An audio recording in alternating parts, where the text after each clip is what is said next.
Alright, we're talking about the Congress today.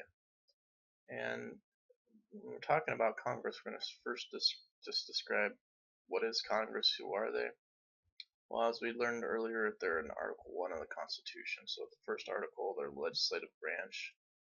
There's two parts of the Congress. There is the House of Representatives and the Senate. And when the Founding Fathers originally set up the Constitution, they intended the Congress to be the most powerful branch. And so my initial question is whether or not you think that is still true today. Do you think they are the most powerful branch? Do you think another branch is more powerful now? And how does that change how you look at the Constitution and what the Founding Fathers had in mind? In terms of how many people, so in the House, there's 435 representatives in the House. So 435 congressmen in the House. And there's kind of a breakdown of their age. And then this is a little bit dated. It's not an updated list, but it gives you an overview. There's 100 in the Senate, 2 senators for each state. 50 states gets to 100. And there's a breakdown on the gender, race, ethnicity, age, all those kind of things.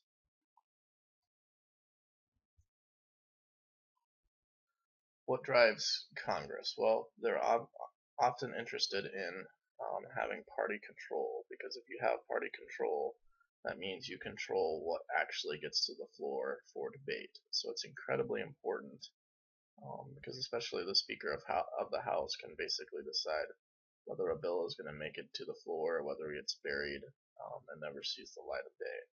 So if you have control of the House, or you have control of the Senate, you control the calendar and the agenda. And so right now the Republicans control both the House and the Senate, so they control, at least in Congress, the agenda. Now with a Democratic president, with Obama, he can also set the agenda from his end. But once it gets into Congress, he's left to the will of Congress. And right now the will of Congress is driven a lot by the Republicans. Political scientist David Mayhew indicated that when he studied Congress, individual members were primarily motivated by re-election. Okay, so especially in a closely divided country, re-election is going to drive a lot of the decision making of Congress people. So whenever they're making a decision, they're thinking about how this affects my re-election, and so I can stay in power. The House of Representatives is elected every 2 years, and so they're constantly in the middle of a campaign. The Senate is every 6 years, and so every 2 years there's an election, which can have a big impact on Congress because there's potential for the parties to shift or whatnot. Now, recently, the Senate just switched from being Democrat to Republican in the 2014 elections, which was a major shift. The House has been Republican for quite some time now, but the Senate just recently switched from being Democratic to Republican. And so every 2 years there's a chance for there to be some shifts in power. In 2014 was a midterm race, which means there wasn't a presidential election, so the next presidential election will be held in 2016.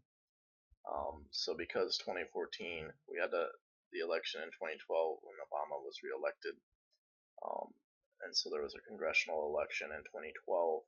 So then every 2 years now in 2014, there was not every senator is up every election. So there's a group of senators that came up for re-election in 2014, and but not all of them, right? So on a 6-year term, it's kind of staggered. So one set of senators is going to be up for re-election in 2016, and another set of senators was up for election in 2014, and then obviously the entire House of Representatives every 2 years has an election, and so they were up for re-election as well. But without a presidential election going on, turnout is generally lower because the presidential election brings a lot of attention to the race, gets people out to vote when they might not in a midterm election. Usually the president's popularity at the time has a big effect on a midterm election. Um, and so then prior to 2014, as we said before, House was controlled by Republicans. Um, the Senate was controlled by Democrats after 2014. Republicans have control of the Senate as well, and therefore they control all of Congress. How to stay elected? Well, Mayhew talks about three main things on how to stay elected in Congress and keep getting reelected. So, credit claiming. What this is about is when a piece of legislation is passed, or when you're involved in something, even if it's a very, very minor role. As a congressperson, you want to take credit for the good thing that was done, right? So, even if were little more than the 50th co-sponsor on some bill that's pretty popular, extending um, a holiday break or something like that, you want to take credit for it. Or if you extended a tax break, um, then you want to go back to your constituents and say, hey, I cut taxes in 2015. Avoid tough votes, so you don't want to take a vote on going to war against ISIS and authorizing that resolution. So if there's any risk,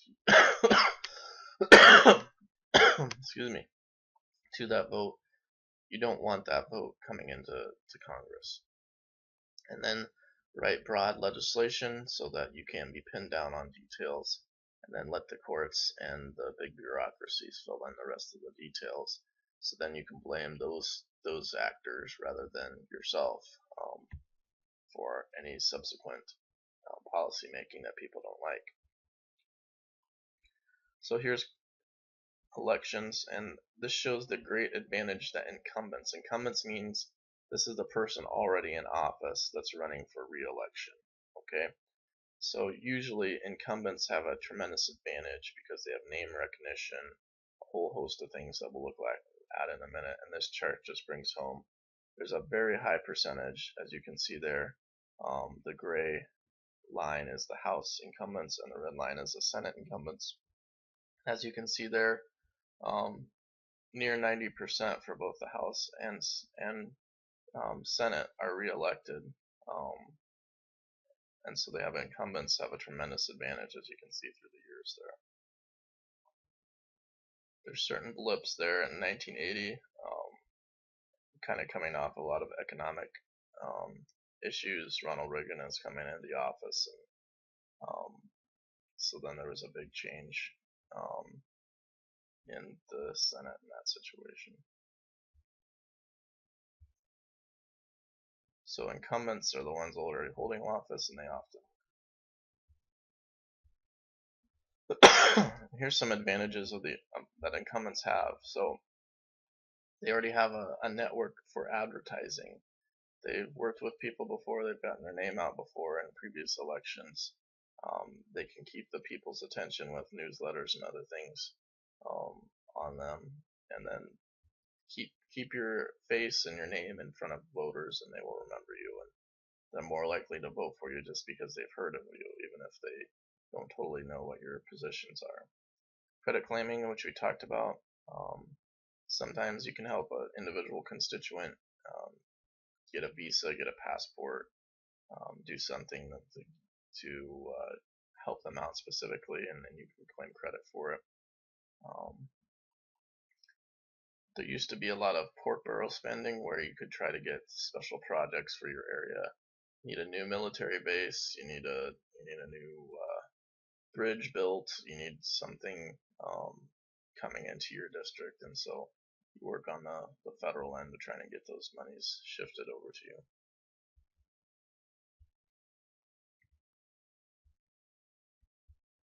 You can take positions, so you'll take positions on issues, and portray themselves in line with their values. Most of your opponents coming up against you are going to be inexperienced in politics, so you can take advantage of that as an incumbent. It's hard to get organized and build an organization and a network from scratch to get the funding that you're going to need to compete in a congressional election. You have usually a vast advantage in money as well as an incumbent, because most of the political action groups want to give you money because they want to back the horse that is more likely to win 90% of the time, as shown by the statistics. So the incumbent usually has much more money than the challenger to stay in office.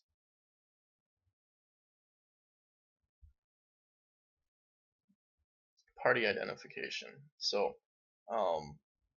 most members, the majority party, so if you're in a district and the House draws up lines for districts, so each individual state and city, depending on the size of it, will have a carved out area saying, all right, this district is this has this many individuals in it, right?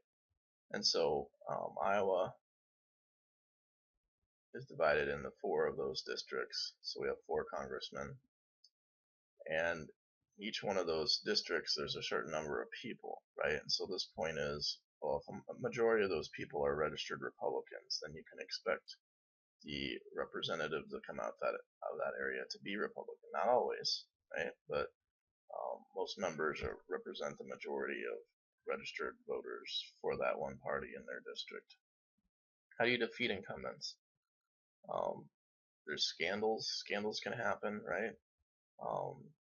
Redistricting, so that what I just talked about, whether lines are drawn, the parties in control of Congress can redistrict, meaning they can draw the lines and redraw those lines. And so often those lines are drawn in a political way to hopefully keep a majority of those people. So if you have a choice between, all right, take this South Dakota county and take that South Dakota county, and South Dakota has 1 House representative, obviously, and 2 senators.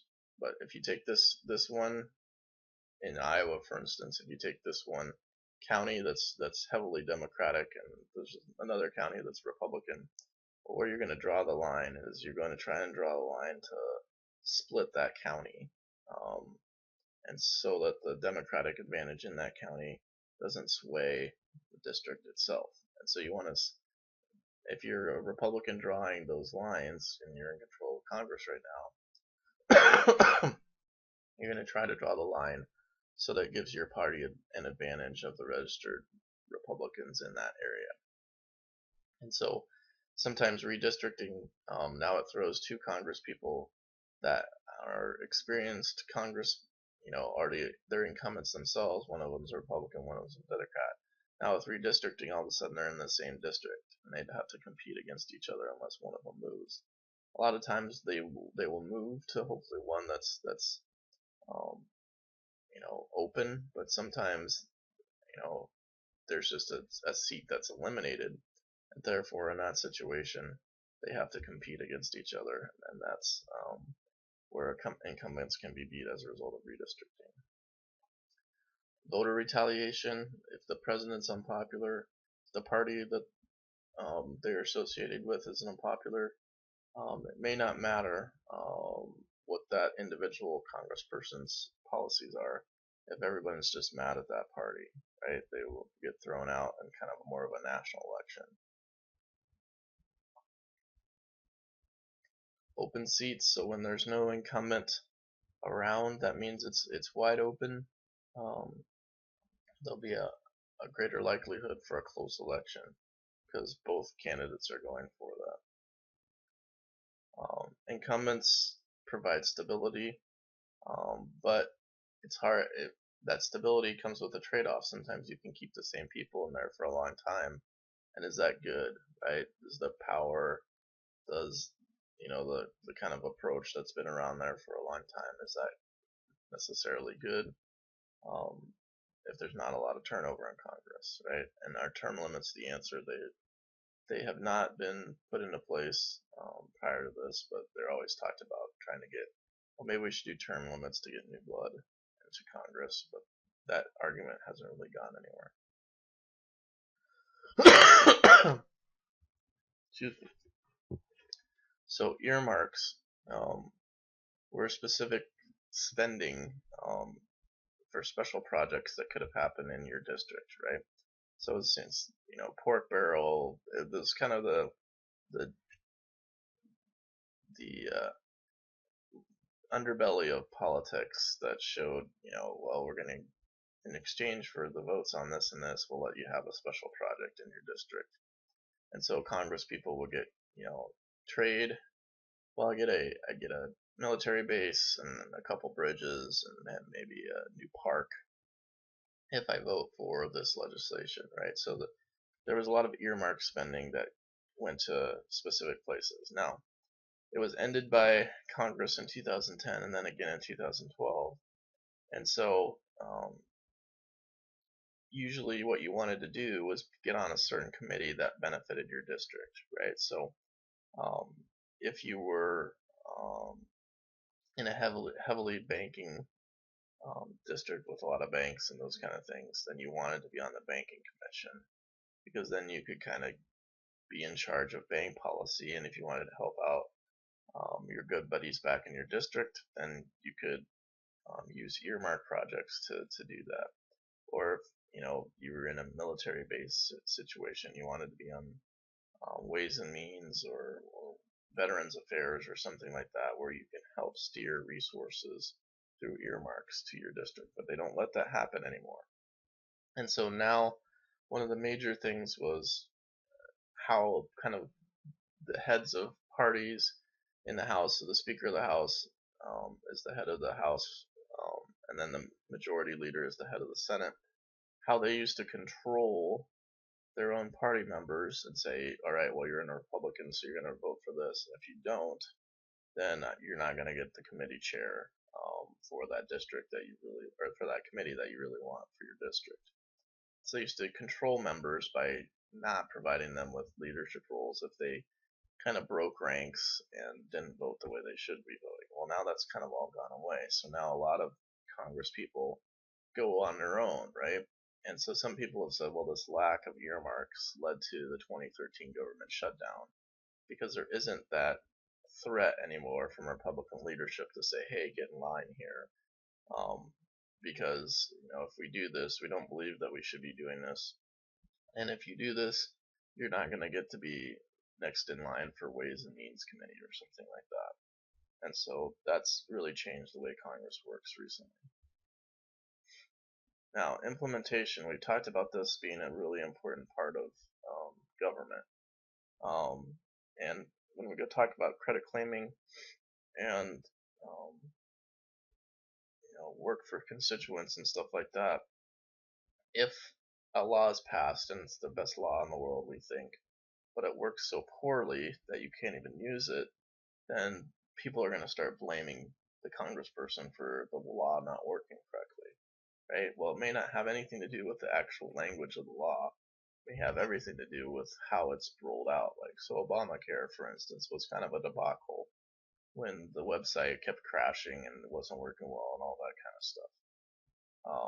And so no one wanted to take responsibility. It was all like the president's fault and this company that was hired to put this website together. And so implementation, if it's not handled right, can be a big factor in whether a policy is deemed to be a good one or a bad one by the public. And so here's my example of the Obamacare website, right? The website is overloaded, but if there continue to be glitches and problems, then people will have an issue, right? And the same thing started out with Medicare Part D. So Medicare was amended during George W. Bush's presidency to allow prescription drugs. So Medicare is the insurance you get when you're 65. So you don't have private insurance or insurance through anybody else. Usually after you turn 65, you have insurance from the government, right? So Medicare would say, Medicare prior to that change in the law did not cover prescription drugs. But when they changed the law, they added that drug benefit to Medicare. But then all these other elderly seniors were supposed to get on a website and figure out what the best drug plan was for them under Medicare. Well, asking elderly people at that time, especially, to get online and figure all that out was a big chore. And so there was a lot of kinks in figuring that out initially. But I think it's smoothed out a bit. since then. Well, Obamacare, I think the website has smoothed out a bit as well. I'm sure there's still glitches and issues, but that first time around, it was just a real mess. So it's a question when we talk about implementation, we often ask, okay, well, do you think most of the implementation of a policy should be run from Washington D.C.? So even if you're in South Dakota, you're in Iowa, you're always calling the boss in D.C. to tell you what to do, right? Is that the way it should work, or do you think you and the local Social Security office in South Dakota should you be the one implementing that policy as you see fit? Is it better to kind of run it from the ground, or is it better to run it from the top, right? From the top down or the bottom up is always the question. And then there's challenges to both aspects of implementation.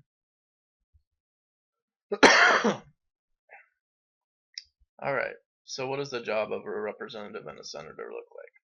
Well, you get 174,000. That's probably gone up a bit since then. Office space in DC, and then you get office space and staff in DC, and then also you get to have an office in your district. You get to have travel allowances, meaning that they'll help you pay for your travel for official things, and franking privileges. Well, what's that? Well, that's just simply the ability to send out things free through the mail.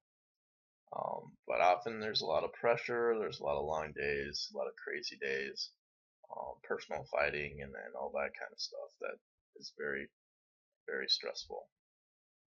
And so here's a typical day in the life of a member of Congress. So there's all these different study groups, committee meetings, meet with interest groups that want to talk to you, do interviews, to stay in the public eye. Meet all these different people, constituents, and so you're with people a lot throughout the day.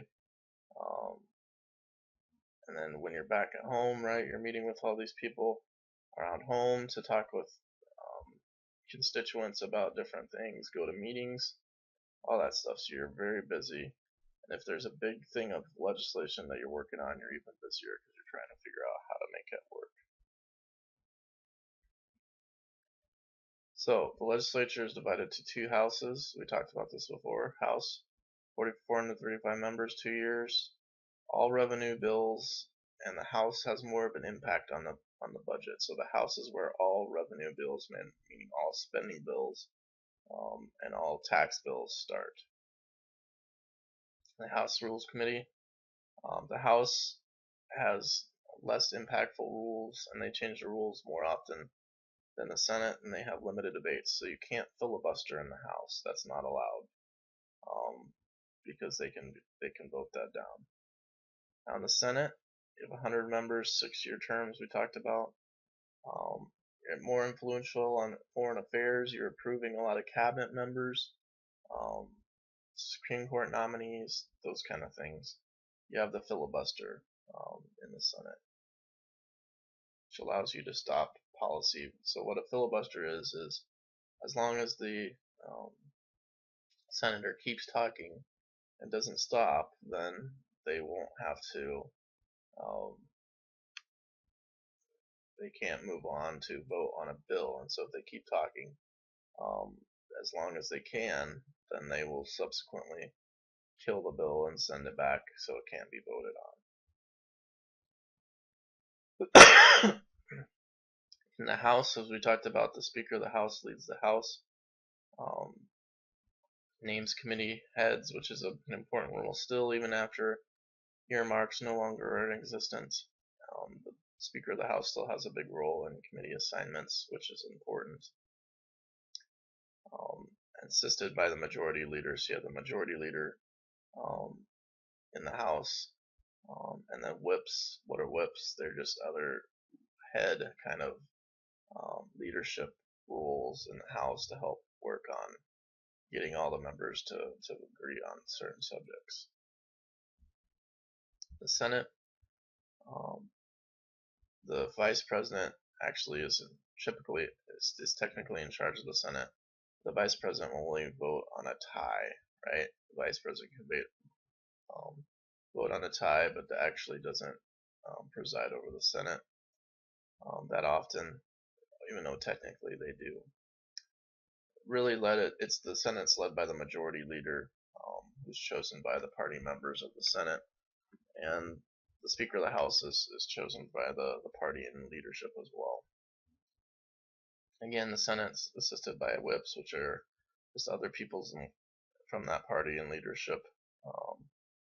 And the minority leader is the party that's not in power. So right now, the Democrat Harry Reid would be the minority leader in the Senate because he was formerly the majority leader in the Senate. Now he's the minority leader in the Senate. And Mitch McConnell, the Republican from Kentucky, is the majority leader in the Senate right now. John Boehner is the Speaker of the House. Filibuster. So requires 60 out of 100 senators end a debate in the Senate and move a bill to the vote. In 2013, the Senate voted to require only a majority vote on non-Supreme Court nominations and some executive branch nominations. So they ended a filibuster effectively on those two things, which was a major thing. Also in the Senate, budget-related process that you can limit debate and gets around the filibuster again, and it was used for Obamacare. So there's always people trying to get around the filibuster rule in the Senate because that's a major power. If you don't have 60 out of 100 votes to end debate, debate can go on endless, and the bill does not come to a vote. Here's just another overview of the House and Senate.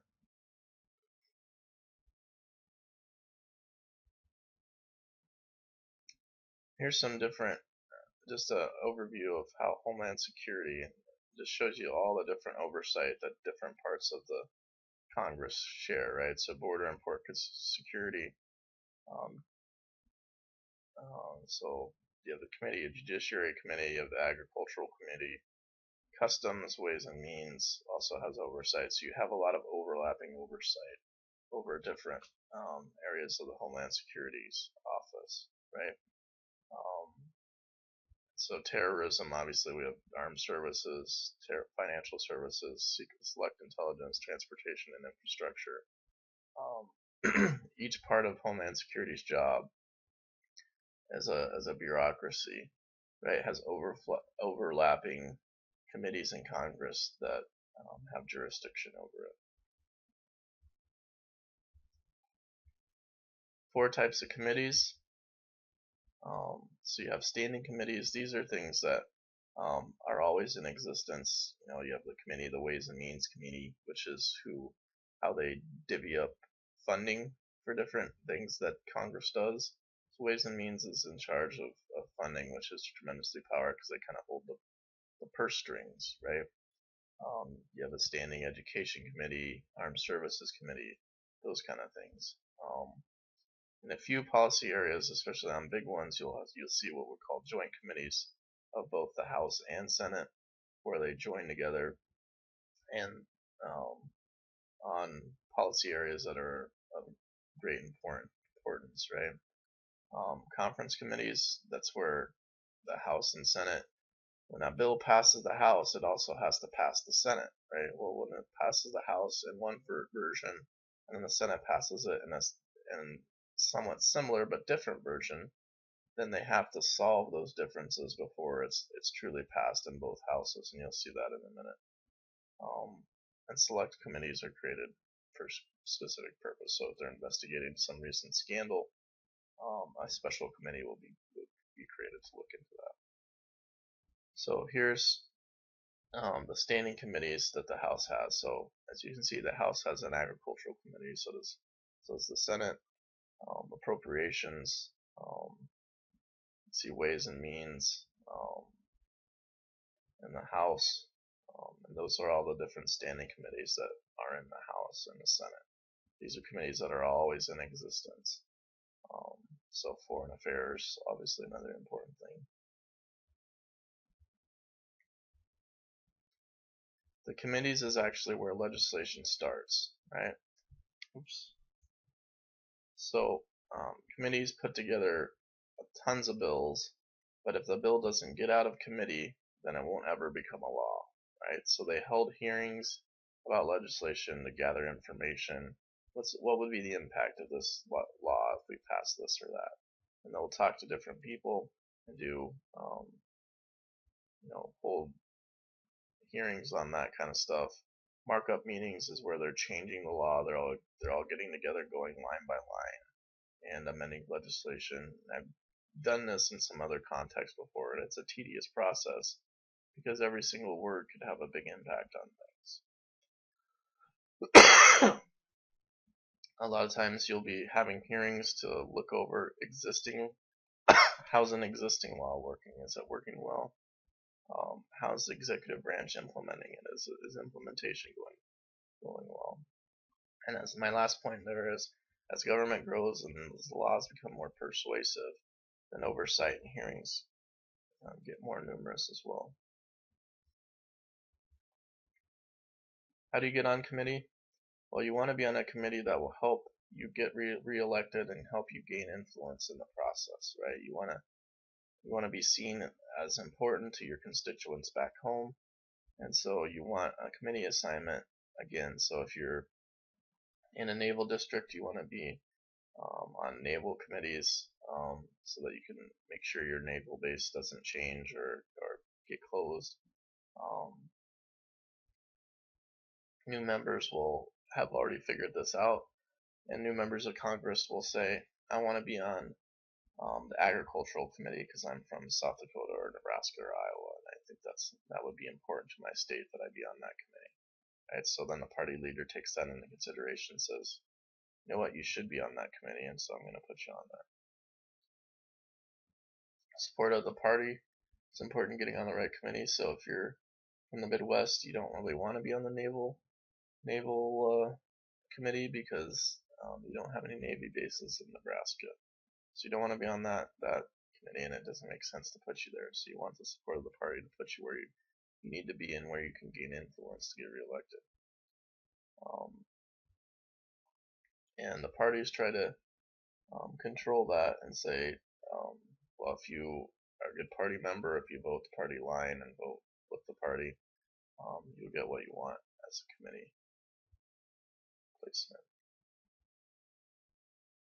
The chair is the most important person in the committee, and the chair can kind of control what legislation gets in and out of the committee, right? So a lot of bills, the vast majority of bills die in committee, right?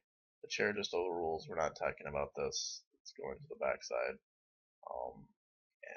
And there may be rules to get it back up there, but largely if the chair doesn't want it to happen, the chair has ways to make sure that that specific policy doesn't happen. It used to be that chairs were only chosen based on how long they've been in Congress. That's all changed. It's still a general rule, right? So if you've been in Congress, then you'll move up to the chair eventually. But members may choose the chair of their committee. But a lot of times it is going to be the most senior congressperson because they have the most experience in that area. Caucuses. So it's not the Iowa caucuses where we vote on presidents. What a caucus is just a loose, informal group of people that get together. So you have the Black Caucus, you have the Hispanic Caucus, the Female Caucus, the Agricultural Caucus, Banking Caucus. You have all these different caucuses that there's something unique that brings those people together just to talk. So whether you're a Democrat or a Republican, if you're African American, you'd be part of the Black Caucus, right? If you're, regardless whether you're Democrat or Republican, if you're Hispanic, you'd be part of the Hispanic Caucus. So these are just groups of people that get together to talk about those specific issues to their caucus and have committee hearings and things like that. Congressional staff. You have personal staff that work for you if you're a congressperson. A lot of them will be working with constituents, so when somebody calls and says, hey, this postmaster isn't allowing this or that, I need you to talk to the post office because we're not getting anywhere at the local level, right? Or hey, the Army Corps of Engineers is wanting to change the direction of the river or this creek in my area, and if they do that, it will completely undermine my farm. All of that stuff, then the congressional staff can say, all right, well, we'll go see what we can do for you. Committee staff, um, they are in charge of helping you out with the committee, right? So if you got a big hearing on the next agricultural bill that's coming through the committee, um, you as a congressperson, you have such a big busy day, you're not going to have a lot of time to probably go in depth and read every word of a new law, whereas your staff would have that opportunity and then can highlight and give a summary of what the law is all about. Congressional Research Service, the General Accounting Office, or the Government Accounting Office, the Congressional Budget Office. So CRS, Congressional Research Service, um, Government Accounting Office, GAO, and the Congressional Budget Office. You can provide a project to them, and they're just kind of supposed to be nonpartisan think tanks that go and do research and figure out, all right, if we passed Obamacare, the effect on the budget would be this, and they will look at the statistics and try to figure that out.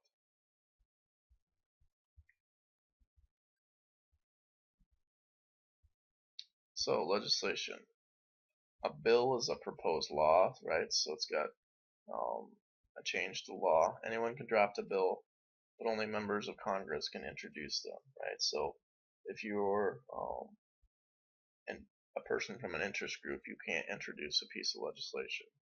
There are more rules to how things function in the House and more control for the Speaker in the House than in the Senate. Um, and the leadership still plays vital roles in allowing or disallowing legislation to come through, right? Sometimes legislation is tied up by the leadership purposely because you don't want to take that tough vote that may not get you elected. So um, we don't want to take a vote on authorizing war against ISIS. So the speaker and the majority leader are going to try and keep that off the agenda, so there isn't a vote by blaming the president or whatever you want to do. You just don't want to take a vote on that because it's a tough vote in an election year. And you don't want to make a mistake in an election year that's going to cost you your seat because you voted the wrong way. So this is really small, but how a bill becomes a law.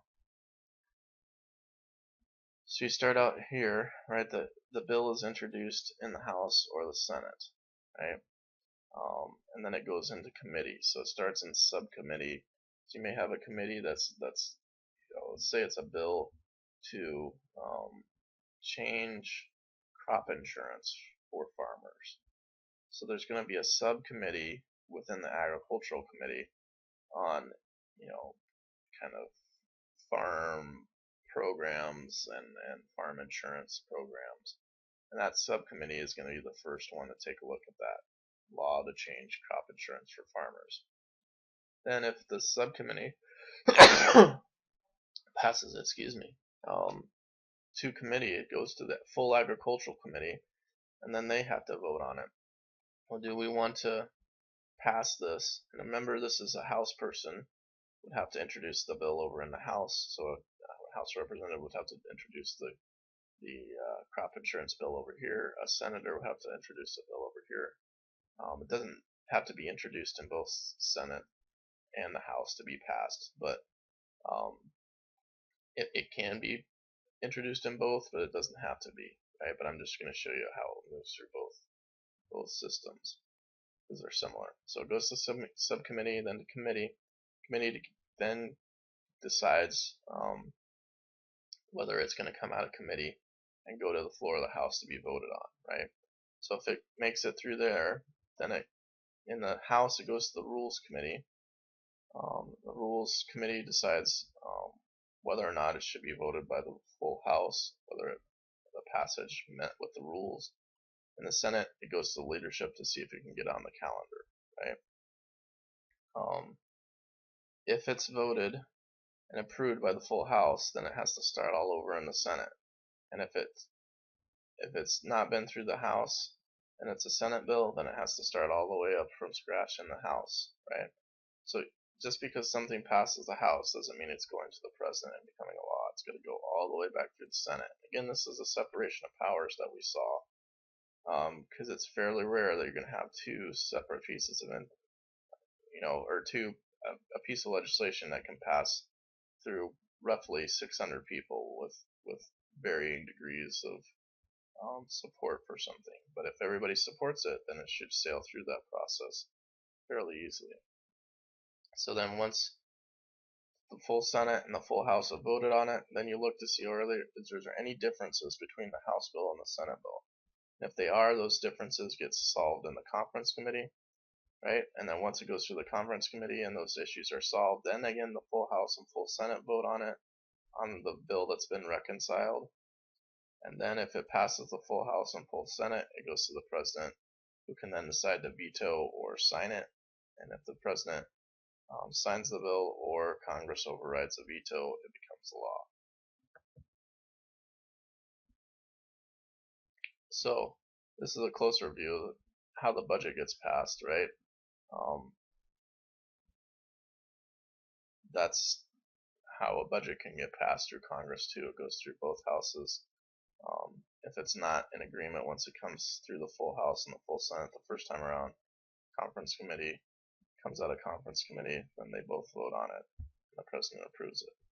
Now we haven't had a budget that's been signed by the president for quite a while, right? We keep doing what are called continuing resolutions, which is just continuing the same appropriations as the year before without actually passing a budget.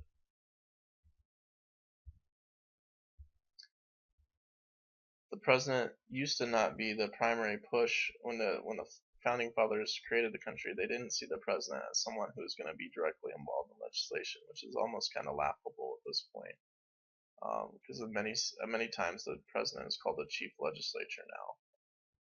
And so in order to win in Congress, the president's got to get the Congress to approve his legislation. All right.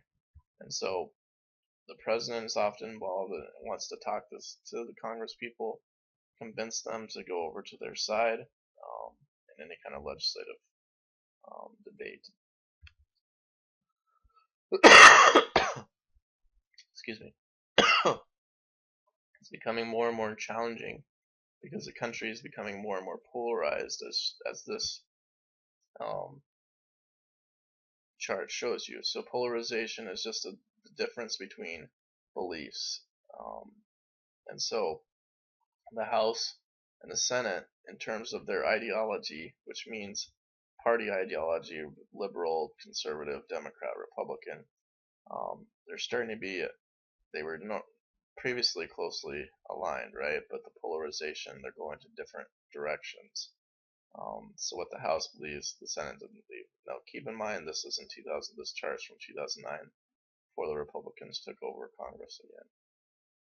This next chart is a percentage of success, and it's a little bit dated, but I still like to show it. And so this is just a percentage of how often the president got their way on laws in Congress, and it shows who was more successful, less successful in getting things passed through Congress, right? So Lyndon Johnson was probably, he had been a former congressperson himself, so really knew how to get things through Congress and was very successful at getting civil rights legislation and other stuff like that, right? George H.W. Bush, not as successful, and certainly after the Clinton fight, once the Republicans took the House back and took Congress back, then it was kind of a fight between the Clintons and the Republican Congress.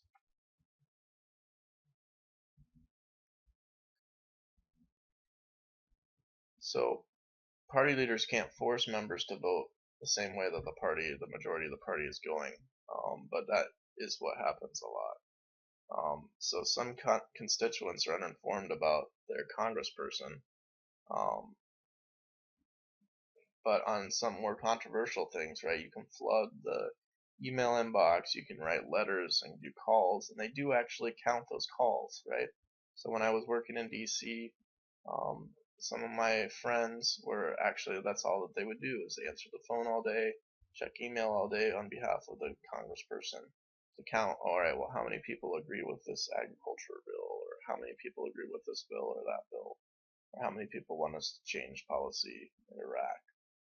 And they would write down and do some statistics on how many people in that um, district or Congress or constituents felt that way.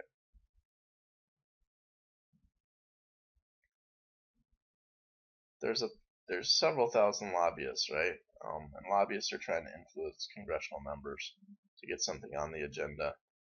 The bigger the issue, the more lobbyists there will be on an issue. So Obamacare was huge. You had drug companies, doctors, nurses, all the big groups. You know, AARP, the Association of Retired People, the elderly groups. Everyone was concerned about Obamacare, and so there was a lot of lobbyists involved.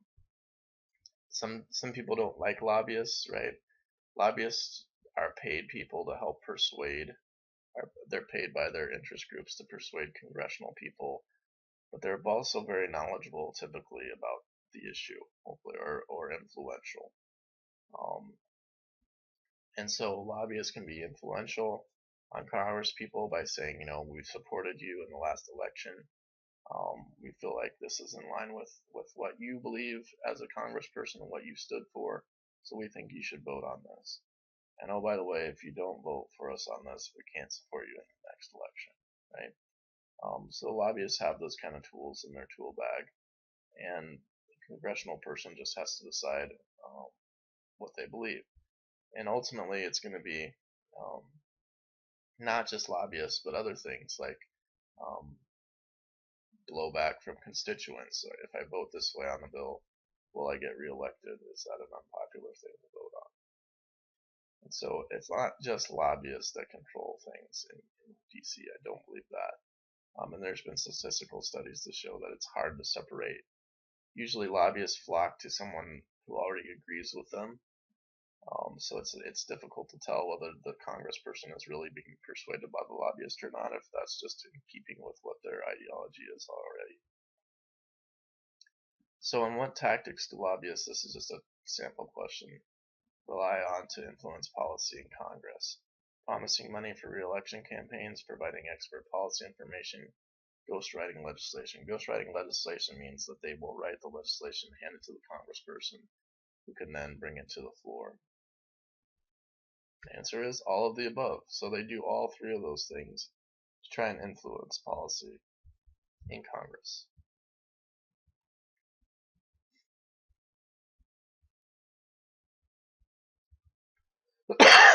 So how democratic is Congress? Well, leadership and committee assignments are not representative of the group as a whole, right?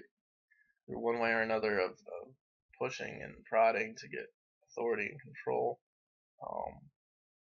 you get, or if you've been in long enough, they're not really representative of the whole country, right? They may represent a small part of the country.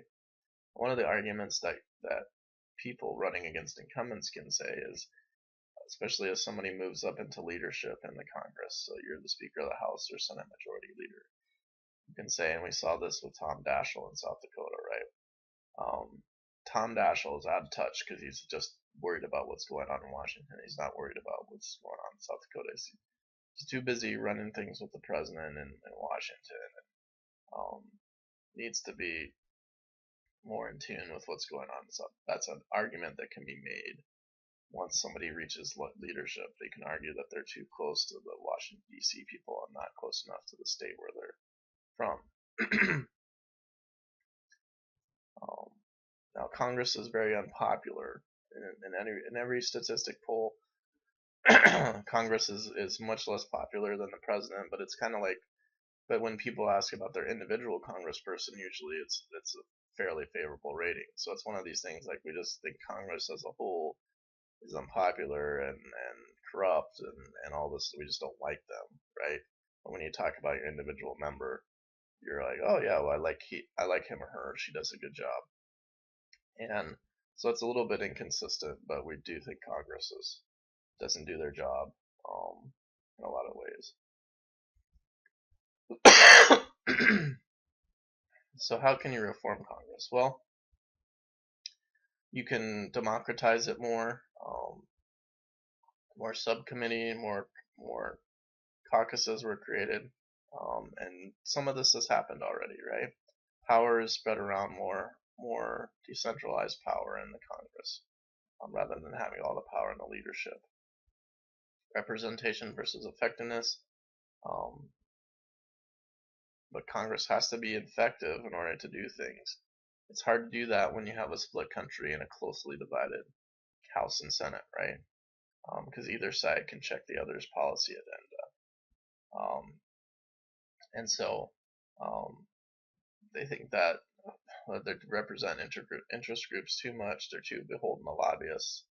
But at the same time, we haven't seen much major legislation passed because Congress is so split and so is the country.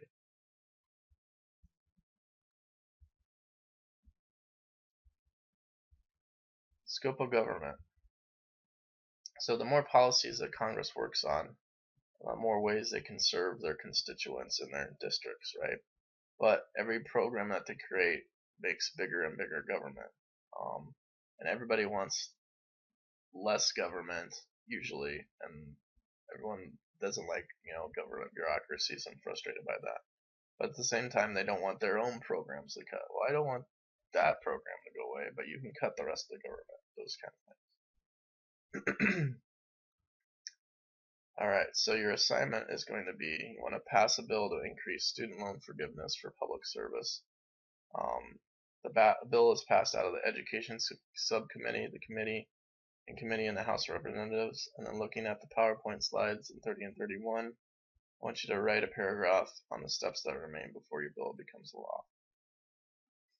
Here's just an overview of how the budget works, which we'll go over more in the budget process, but that kind of shows you how much the president and Congress has a huge role to play in the budget process. As you can see, all these different committees are reporting to Congress on what to go into the budget.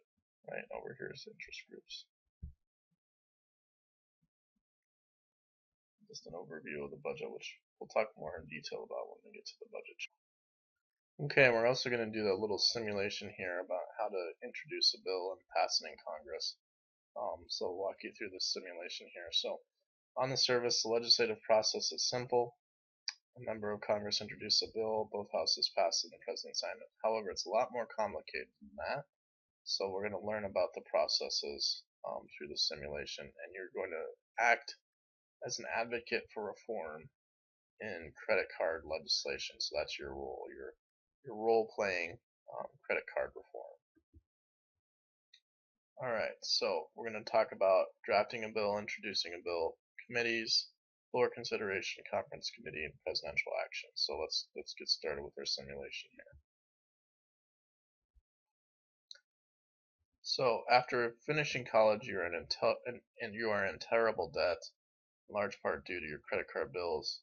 You believe that the predatory tactics used by the credit card company, such as raising interest rates without telling the consumers, is part of the problem, and you think that's in part to blame for your current situation.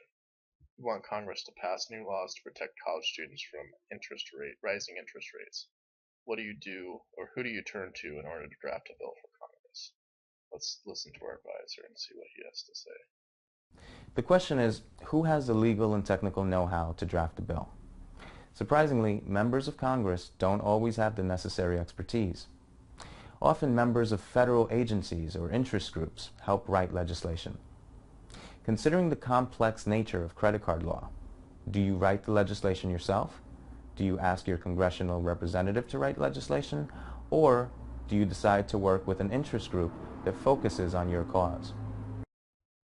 So again, your role is as a credit card advocate for reform. So now you have to choose who to draft your bill, right? So you choose to write it yourself, find an interest group, or ask your congressional representative to write up the law, right? Well, it seems like our advisor was urging us to talk to more than an interest group that supports our cause. And again, they might have more policy experts than the congressional representative to write that bill, and it might actually get done. So let's pick choice 2. And we are right, right? The best choice is to find an interest group that supports your cause. Bills require legal expertise and knowledge of the specific field. In this case, credit card policies. Interest groups often have the resources to hire advisors with this expertise. Federal agencies that have that expertise may not be motivated to change laws to protect consumers. All right. Our first challenge of who's going to draft it, we're going to get an interest group to help us that supports us. All right. The next step is to introduce the bill in Congress. A lawyer who helped you draft the legislation knows a professor who is also a member of the Council of Economic Advisors, a group that provides policy advice to the president. Do you approach the professor, try to introduce the bill yourself, or reach out to your representatives in Congress? Let's listen to our advisor and see what he has to say. Only a senator can introduce a bill in the Senate, and only a representative can introduce a bill in the House. Even presidents have to ask members of Congress to introduce bills that they want passed to support their political agendas. Given this information, who do you have introduce your bill?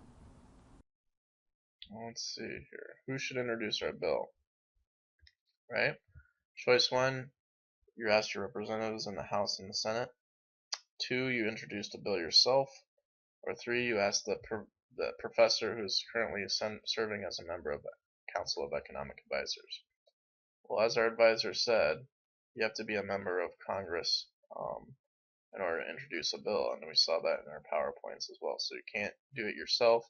Even though this guy is on the Council of Economic Advisors, he's a professor, not a member of Congress. So we need our representatives in Congress to do that for us. All right.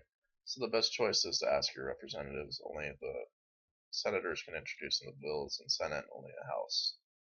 Representatives can introduce bills in the House. Stephen Colbert.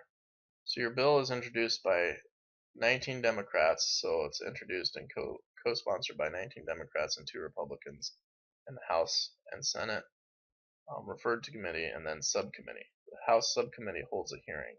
Do you go to the hearing and listen to other people testify, or do you offer to testify yourself? If you testify, what do you say?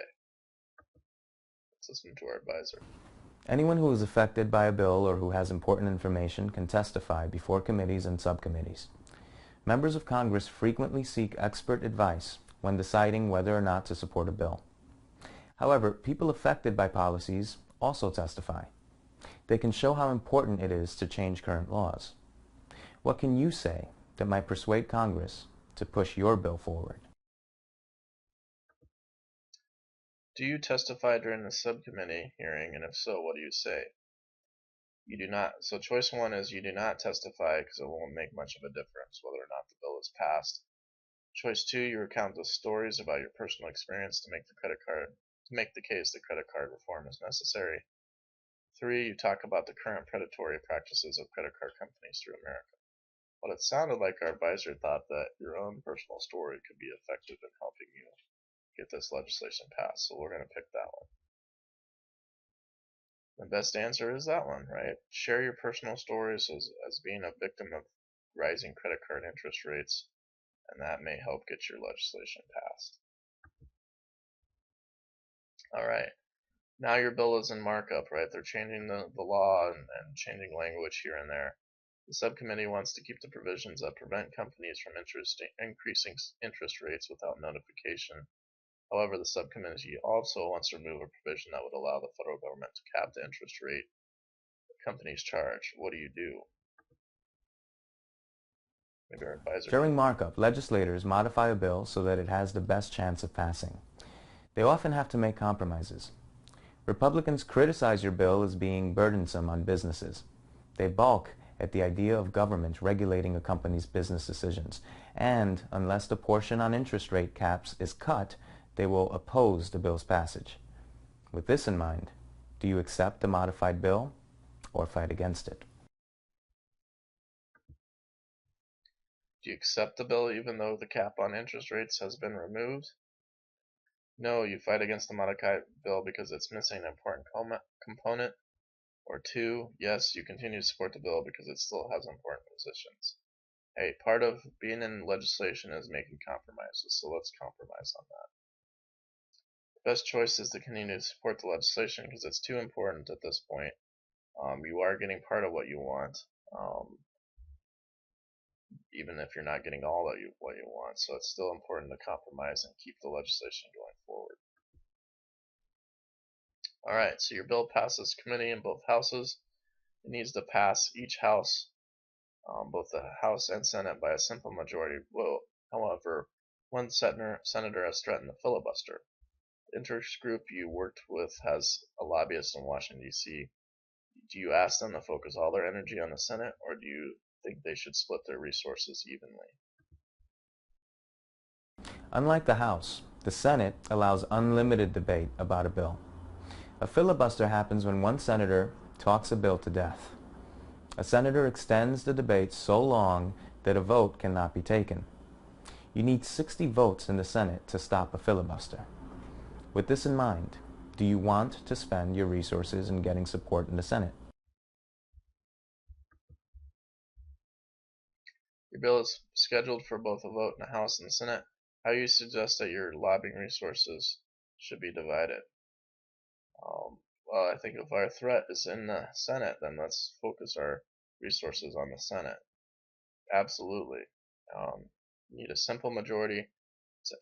Since you need more than a simple, you need a 60 votes to end filibuster.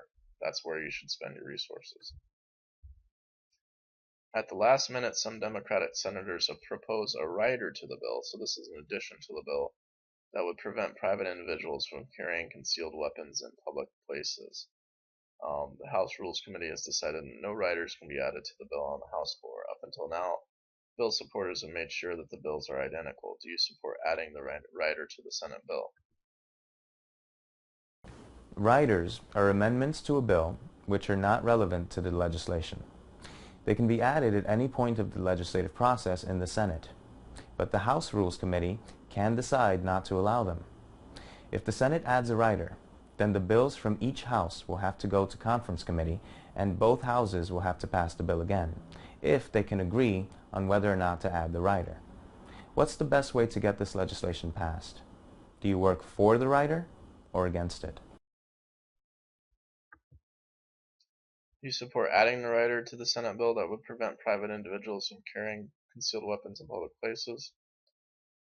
I don't think you want to add that element in because that's a completely different element than what you're searching for. So I would say no, you urge the Senate to drop that, right? Oppose the rider because the riders can kill the bill or they can help it pass. In this case, it just adds a bunch of controversy to something that you don't want to add in, right?